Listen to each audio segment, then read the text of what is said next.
For Poirot, it will be a quiet Christmas. With my radio perhaps, a book, and a box of exquisite Belgian chocolates. Imagine the fire's gone out, the radiators are cold, your favorite detective is shivering in his London flat and stuck waiting for a repairman. Isn't it a perfect beginning for a favorite holiday mystery? Yes, it is I, Hercule Poirot, who speaks. I need a detective to come and stay here in my house for Christmas. Does your house have the central heating? What? Yes, of course. Very well. Poirot will be there tomorrow. Give to me, if you please, your address. Today we're slipping into the snow-dusted world of Hercule Poirot's Christmas. Whether you've watched these episodes dozens of times or you are planning to binge them for the first time this holiday season, this video is for you. We'll talk behind the scenes, some production fun facts, Christie World Christmas ambience with gifts, pudding, and all the traditions. No spoilers of who done it, just the mood, the craft, and the fun facts. So grab your cup of cocoa, or cup of tea, or coffee, or whatever you like, and let's begin. Well, that's the last decent meal I'll get till the new year, I expect. You are not looking forward to your Christmas, Chief Inspector? We're going to Mrs. Japp's family in Wales. If they start singing again... We know this iconic story as Hercule Poirot's Christmas, yet as it often happens, the title wasn't the same when Agatha Christie wrote the book back in 1938. Back in the day, it was called Murder for Christmas, which a decade later was changed to A Holiday for Murder. In the eponymous Christmas special episode of Agatha Christie's Poirot, broadcast on 25th December 1994, the premise opens with our hero having to accept an invitation to a country manor because his heating is out. Well, the notion of a detective arriving at a country house as a guest is itself a recurring theme for Christie. The forced gathering, the familial tensions, the snow-bound isolation. It is a perfect murder mystery terrain indeed. I explored it in detail in my dedicated video of what makes British mysteries so special. You were a friend of the old bastard Simeon? I am a friend of Mr. Lee. There's no good you calling him Mr. Lee, chum. There'll be more Mr. Lees than you can shake a stick at Gorston this Xmas. And I'm one of them. Such juxtaposition, grand interiors, picturesque estates, and the often primitive and really down-to-earth motives of the murder itself, this is a perfect way to create sharp contrast to the plot setting and grasp our attention. Here, Christmas lenses make this contrast between cheerful decor and dark motives even more striking. Moreover, holidays are the time when families all get together under one roof, and all those dinners, lights, and festive atmosphere make a perfect backdrop for a good old murder mystery on TV you watch with young and old all together. So yeah, Agatha and TV producers knew what they were doing. By the way, I wouldn't be surprised if Kenneth Branagh decides to make, or some say spoil, the next Poirot about Christmas. Mark my words. It's going to be a grand Christmas, all my children round me. However, Christie wouldn't become the greatest detective author of the 20th century. He should be happy with just a tree and carols and sometimes awkward gift exchange.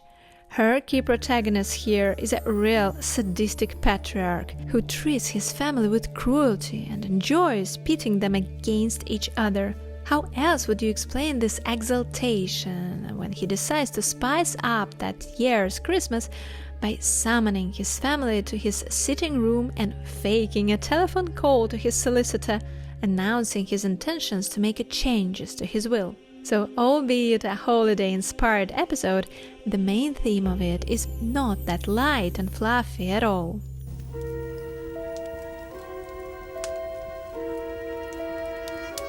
You don't look very tough.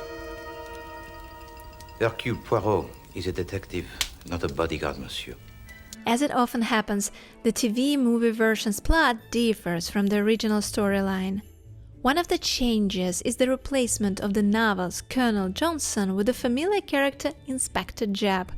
And although many purists condemn this detour by saying that Jap, being a Scotland Yard officer, severely outstretched his jurisdiction, which would normally belong to the area of Greater London, which is actually debatable. I do still particularly enjoy his arc in this episode, since I believe the scene at Jap's home with all those collective carol singing is a real gem, not only of this episode in particular, yet the show in general. What are you doing here, Poirot? I've come to rescue you, mon ami.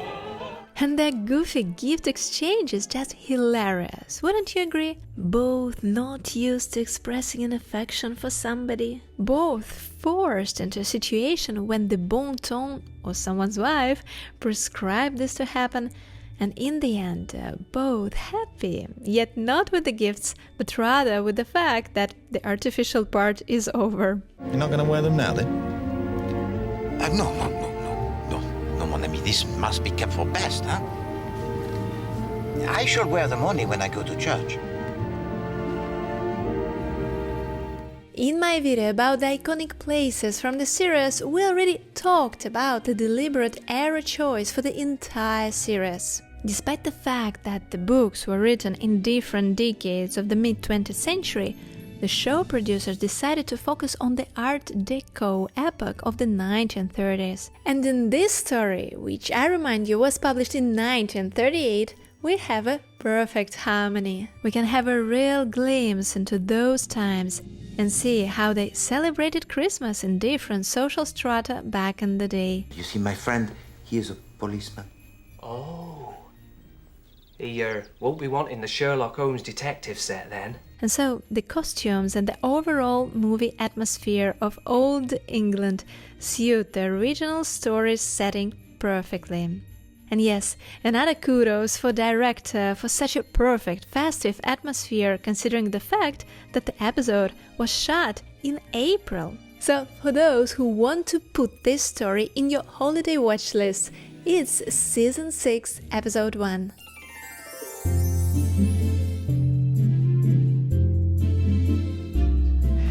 It's this tree I'm worried about at the moment. Is it vulgar enough yet, do you think? Now on to another festive entry, the short story adaptation of The Adventure of the Christmas Pudding, also known as The Theft of the Royal Ruby in the US. Unlike in the previously discussed episode, here Poirot is more or less in the festive mood himself right from the beginning. A week of the complete peace and repose. The demi-kilo of your chocolates most excellent is for Poirot the Christmas parfait. The movie opens with a nice little scene with Poirot at a chocolatier, preparing for a quiet and warm Christmas on his own. Interestingly, this scene wasn't a part of Christie's original plot and was added by producers specifically for the TV version from 1991. The story itself originally appeared in a short story collection in 1960 titled The Adventure of the Christmas Pudding and a selection of entrees.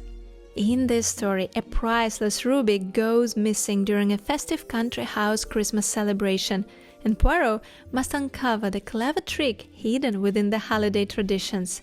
You don't like Christmas pudding, Mr. Poirot? Au contraire, I am inordinately fond of the plum pudding. Here, the Christmas pudding becomes more than dessert. It is a device and symbol. And who, may I ask, is responsible for these puddings most magnificent? Oh, that'll be me, I reckon, sir. This is Mrs. Ross, our cook. Alors, Madame Ross, you are truly the artist. The whole house, it is redolent with the nutmeg, the ginger, the allspice, the brandy. To say true, c'est magnifique. In English tradition, Christmas and New Year puddings are stirred for luck. And Poirot is, let's put it straight, forced to take part in the process. Then the pudding is steamed, carried in with ceremony, plum-rich despite the name, and often includes tokens, coins, charms for luck. In the story, this tradition intersects with the detective plot. By the way, here we see another stretch of the screenplay for the sake of drama. Actually, Christmas and New Year puddings are made around 5 weeks before Christmas, which allows their flavor to develop and intensify. This day is known as Stir Up Sunday, when everybody takes a turn to stir the pudding for luck. And in the episode, everything happens at Christmas Eve. A huge faux pas or a passable assumption? I'd be curious to learn what you think. How long do I have to do this for? Oh, you give it a good old stir, sir. Go on, Desmond, don't be lazy. The longer you stir, sir, the better your luck will be. Apart from the pudding, there is another dish, or rather snack, that made the story of its own. Like, you do know how to peel a mango, right? Although some may have reasonable doubts that mangoes were a household thing in Christie's times, and moreover, it was not in the book, this scene was intentionally added to the TV plot to show Poirot's civility and bring exotic flavor into the English country setting, another necessary ingredient in the British mystery fiction. It is believed that the whole notion of mango peeling came from a dinner David Suchet attended as a guest of the Queen and Prince Philip. The Duke of Edinburgh taught him the trick, and Suchet asked the scriptwriters to include it. Well, it's an absolute marvel with a mango. Where did you learn that? A duke taught me. And of course, here we see the full set of various English traditional pastime activities families indulged in that era. Playing charades, Boxing Day rituals, morning church visits and family singing, improvised mystery games and whatnot. I wonder if you do something similar at home with your Christmas rituals. Would be super interesting if you decide to share it in the comments. Well done, Mr. Poirot. You win again. Now it's your turn.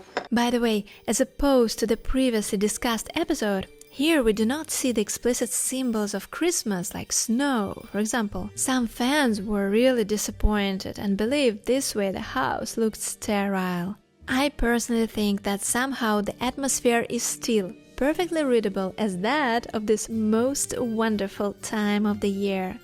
Set designers of this episode used another trick to make us immediately recognize the season by using this familiar early dusk and heavy coats, and voila, sort of show me the winter without showing the winter. It is permitted that I congratulate the cook on a luncheon delicieux. Oh, just plain English cooking, sir. There is none better. And of course, the family warmth and coziness of this time together. It is so palpable, you can feel it from the screen. So different from the Hercule Poirot's Christmas episode. Moreover, by the end of it, Poirot himself looks like he enjoyed this Christmas after all. So who are we to miss this party? It is the 9th episode of the 3rd season. You know what? Although I watched all Poirot episodes for a couple of times at very least, I still decided to include this too this time for Christmas. A good old classic, immaculate acting of David Suchet and a perfect match of the festive atmosphere. Wishing you a very happy holiday time ahead and looking forward to read about your family traditions down there in the comments. Take care. Bye. It is perhaps the Christmas pudding that affects me. I am not used to such Lucalian fare. I thank you for a most enjoyable Christmas, and I wish you all good night.